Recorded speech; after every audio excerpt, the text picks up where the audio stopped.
দলগুলো আজকে ঐক্যবদ্ধ হয়েছে এই নৈক্য স্বৈরাচারকে হটিয়ে বাংলাদেশের জনগণের শাসন প্রতিষ্ঠার জন্য, জনগণকে মুক্তি দেওয়ার জন্য।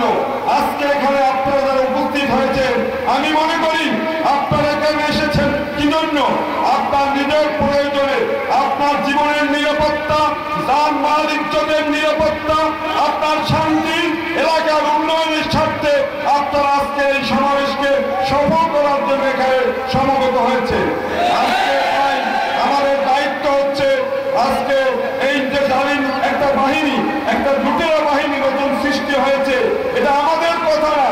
আপনারা লক্ষ্য করবেন আজকে ওই দল, যে দলের সাথে আমিও জড়িত ছিলাম, আমার রাজনীতির ৪৫ বছরের দীর্ঘ সময় আমি কাটিয়েছি সেই দলের সাথে, প্রায় ৪২ বছর আমি রাজনীতি করেছি ওই বিএনপির রাজনীতি। আজকে আমি কেন ত্যাগ করে চলে আসলাম সেই দল? আসার কারণ কি? কারণ এই লুটপাট, এই দখল বাণিজ্য, এই সন্ত্রাস এদেশের জনগণ এইটা পছন্দ করে না। আজকে সেই দলের নেতা জনাব তারেক রহমান সাহেব প্রতিনিয়ত তার বক্তব্যে বলতেছেন সামনের নির্বাচন আমাদের জন্য অত সহজ নয়। তিনি বারবার নসিহত করতেছেন, সংশোধন হওয়ার জন্য তার দলের নেতা কর্মীদের সতর্ক করতেছেন, তোমরা চাঁদাবাজি করো না, তোমরা দখল বাণিজ্য করো না, এমনকি সালিশ করতে উনি নিষেধ করতেছেন। কিন্তু ওনার দলের কোন নেতারা কি সেই কথা শোনে?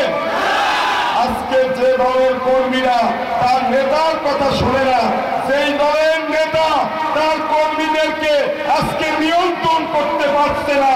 আমরা বলে কি, আমরা ৭,২৩২ জনকে বহিষ্কার করেছি। আরে ভাই, আপনাদের বহিষ্কার করার দরকার হবে কেন?